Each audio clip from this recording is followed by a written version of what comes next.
Hi guys, कैसे हो आप लोग। आज हम लोग सीखेंगे हिस्ट्री में lecture number 1, historiography development in the waste.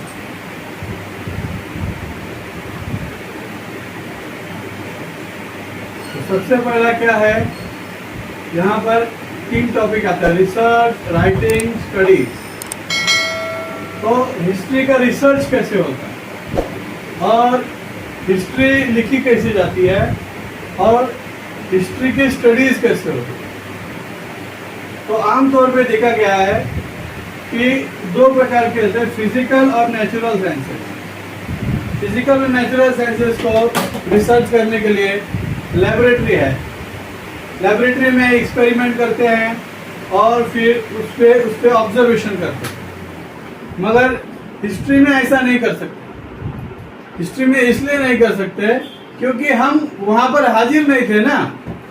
जब भी वो इवेंट हुआ था उस समय हम वहां हाजिर नहीं थे, तो हम लोग उसका एक्सपेरिमेंट ऐसा जैसे साइंस में करते हैं वैसे नहीं कर सकते। तो फिर हिस्ट्री में कैसे उसका रिसर्च कर सकते। तो सबसे पहले जानेंगे कि हिस्ट्री क्या है।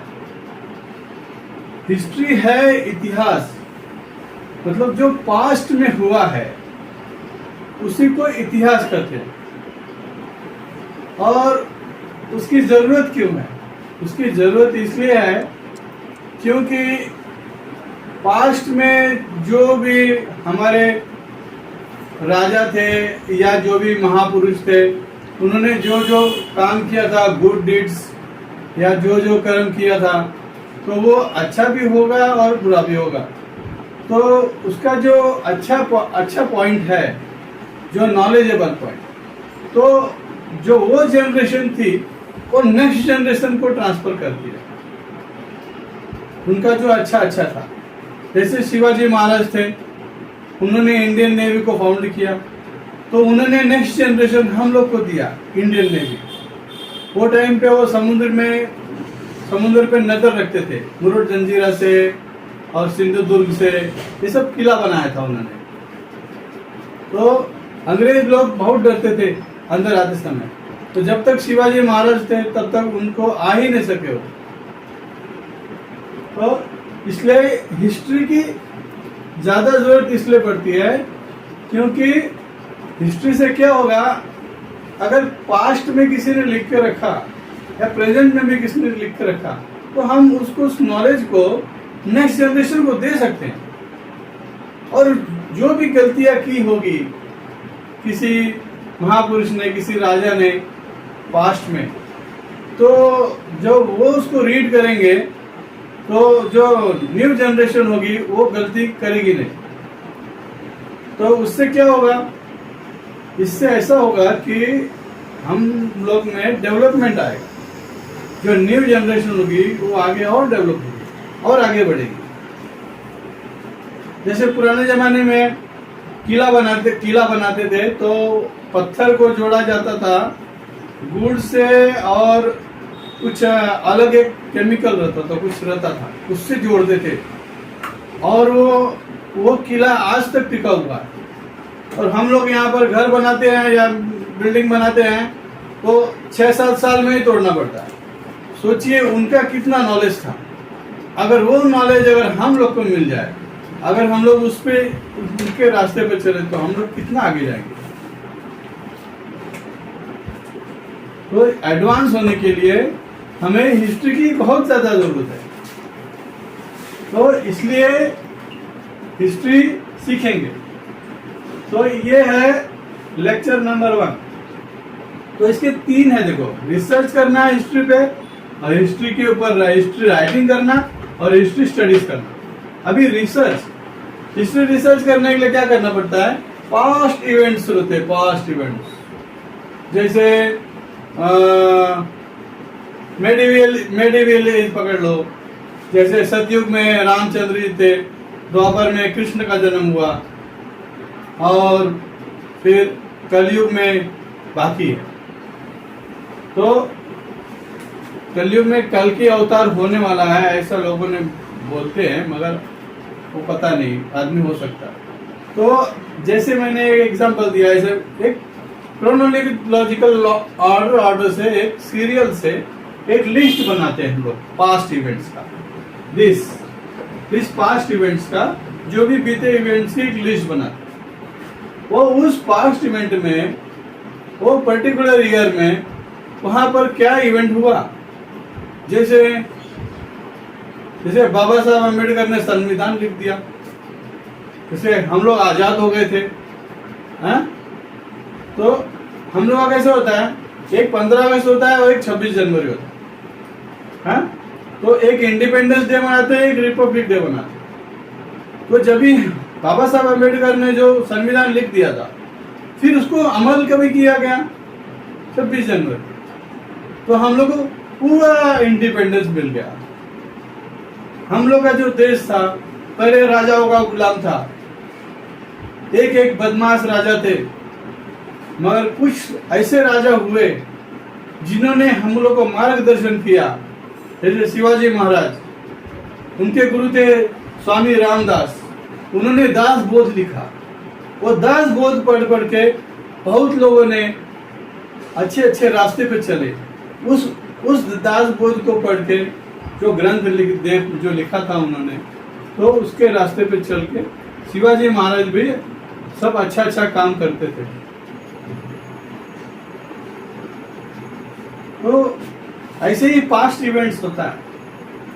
तो इस तरह से हम लोग लिखेंगे, और इवेंट्स और उनके जो डीड्स रहे, गुड डीड्स, और जो है वो एक लाइन से, वो टाइम पे वार कभी हुआ था, वार क्यों हुआ था, किस कारण से हुआ था, इस तरह से उसका एक नरेशन होता है। नरेशन जैसे तुलसीदास जी वो लिखते हैं राम की चौपाई, हाँ? और फिर वाल्मीकि जी भी रामायण लिखे थे। तो सब लोग ने अपनी तरीके से, मतलब एक तरह से वो हिस्ट्री ही लिखे, और उनको वो टैलेंट था। तो उसके लिए उसी को क्या बोलते हैं, हिस्ट्री लिखने के लिए एक्सपर्ट चाहिए। एक्सपर्ट तो लिखने के लिए, जो जिसको लिखना आता है। अभी देखिए, ये लिखा है वी नीड एन एक्सपर्ट। तो एक्सपर्ट कैसा होना चाहिए, उसका लैंग्वेज सही रहना चाहिए, उसको संस्कृत आना चाहिए, और भी जो एंशियंट भाषाएं थी पुराने जमाने में, हाँ? अभी सीखने से सब आता है, कोई पहले से सीख के नहीं आता। तो अगर कोई एक्सपर्ट रहेगा, तो उनको बहुत इंटरेस्ट है आर्कियोलॉजी में, तो उन्होंने लैंग्वेज सीख ली। फिर स्क्रिप्ट रीड करना, जो पुराने जमाने में ताम्र पत्र पे लिखते थे, पत्तों पे लिखते थे, और गुफाओं के दीवारों पे लिखते थे। तो ये सब लिखने का जो लैंग्वेज है, वो सब अंडरस्टैंड करना, इट इज वेरी इंपॉर्टेंट। तो वो उसको बोलते हैं एक्सपर्ट। तो रीड स्क्रिप्ट और languages, Pali language, Sanskrit language, Arabic language, और फिर वो सुमेरियन सभ्यता थी ग्रीस की, उसकी लैंग्वेज।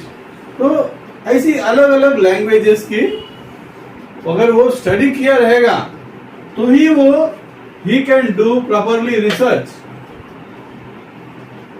तो मेथड्स, ये देखो मेथड्स है archaeology, manuscripts, inscription study of coin, study of lineage.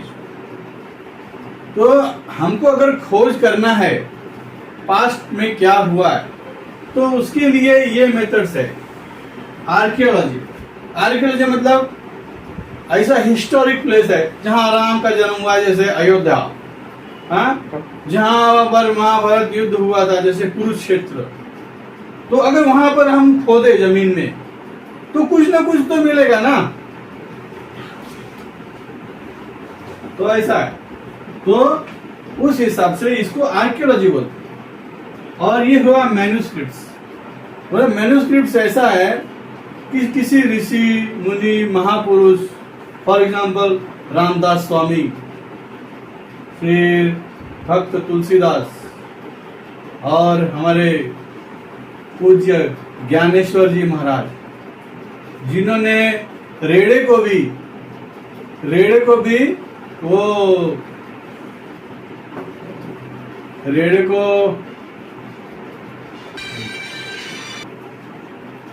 Hello start करूं? हाँ बोलो। Hello cut. मैं बोलो रेड़े से भी क्या रेड़े से? हाँ, हेलो तो रेड़ा जो होता है वो भैंस का मेल होता है। तो उनको चैलेंज किया था किसी चांद देव ने, मगर उन्होंने रेड़े से भी उन्होंने वो मतलब वो बोलने को लगाया। उनमें इतनी शक्ति थी। और ये शक्ति कहाँ से आई? उन्होंने तपस्या करके सब नॉलेज एकत्रित किया था। हाँ? तो उन्होंने जितने वेद थे वो एक रेड़ा मतलब भैंसा, उसके मुंह से उन्होंने बुलवाया। अभी लोग विश्वास करे या ना करे, मगर उन्होंने ज्ञानेश्वरी लिख दी। तो ये ज्ञानेश्वरी लिखना या फिर ग्रंथ लिखना और खाने का काम नहीं। It is a very big talent. और वो पढ़ के लोग कितने साधु संत हुए, जिनको अच्छा लगा तो वो पढ़ लिए। तो इसको बोलते हैं expert for language, read script और ये स्टडी ऑफ द कॉइन। उस जमाने में राजाओं के जमाने में अलग अलग कॉइन्स होते थे, सिक्के होते थे। अभी नोट चलता है 500 का नोट, 1000 का नोट। हाँ, अभी ये study of language. Study of language मतलब उस समय के एज के लोग कैसे थे, कैसे स्टडी करते थे। वो टाइम पे नालंदा यूनिवर्सिटी चलती थी बिहार में, इसको तैमूर लंग ने जला के खाक कर दिया। ये लोग ने जब भी मुगल्स आए, ये लोग ने हमारी सारी संस्कृति को नष्ट कर दिया। मगर कहते हैं ना, नॉलेज कभी नष्ट नहीं होता, वो कुछ ना कुछ कहीं ना कहीं तो छूट जाता है। तो जो लोग आदमी थे जो जानते थे नॉलेज, वो फिर से लिख दिए। एक्सपर्ट्स लोग थे तो फिर से उनके आ गए। तो ये सब काम म्यूजियम में पाया जाता है। म्यूजियम में लोग जाते हैं, जो आर्कियोलॉजी में इंटरेस्ट रहते हैं वो स्टडी करने जाते हैं। अभी राइटिंग को लीजिए, writing of historical narrative. Historical narrative जैसे शिवाजी महाराज के बहादुरी के बारे में पोवाड़ा लिखते थे, और महाराणा प्रताप के बारे में पोवाड़ा, जो उनके बारे में गीत लिखा जाता था। तो इस तरह से वही उसको हिस्टोरिकल नैरेटिव बोलते हैं। जो पुराने जमाने के कवियां लिखते थे, कवि लोग, उससे प्रेरित होके जो सेना होती वो युद्ध पे जाती थी। तो list of past event showing date. तो अगर राइटिंग करना है तो कैसे करने का, कैसे हिस्ट्री कैसे लिखा जाती है, वो यहाँ पर यह बताएगा। तो पहले एक लिस्ट बनाया जाएगा, उसमें ईयर मेंशन रहेगा और उस समय क्या क्या राजा ने किया था, कौन सा महापुरुष क्या क्या किए थे। तो ancient kings, warriors and their good deeds, stories passing their knowledge to the next generation. उनकी स्टोरीज है ना नेक्स्ट जनरेशन को पास की। और कैसे? केव पेंटिंग्स के द्वारा। जो उस जनरेशन के लोग थे, तो वहां पर कोई एक्सपर्ट समझदार आदमी था, उन्होंने सोचा होगा कि मैं ये आज मेरा जनरेशन है, ये लोग तो नहीं देखना चाहते, तो आगे का जनरेशन तो देखेगी, इसलिए उन्होंने पत्थर पे बना दिया, डिजाइन बना दिए। तो वो केव पेंटिंग्स। और ये स्टोरी टेलिंग, एक एक स्टोरी लिख गई। जैसे कि फॉर एग्जाम्पल रामायण पकड़ लो, हाँ, महाभारत पकड़ लो, और जटाका टेल्स, ऐसे बहुत सी कहानियां हैं। तो स्टोरी टेलिंग। और ये सॉन्ग्स एंड सॉन्ग संग, जो गीत गाते थे, लोगों महापुरुषों पर गीत गाते थे। और ये बैलेड्स एंड पोवाड़ा, ये अक्सर गांव में देखा जाता है। ये बैलेड्स और पोवाड़ा यूपी में कैसे जो आला उधर होते थे, तो उनके नाम पे ऐसे आला गाते थे लोग, और जो बहादुर लोग के ऊपर नाम पे। तो ये हुआ historiography development in the west. जो वेस्ट है उसमें ये सब डेवलपमेंट हो रहा था। वेस्ट साइड में जो सबसे पुरानी सभ्यता है तो सुमेरियन सभ्यता है, वो ग्रीस की। तो ये सब वहां पर ज्यादा करके पाया जाता था।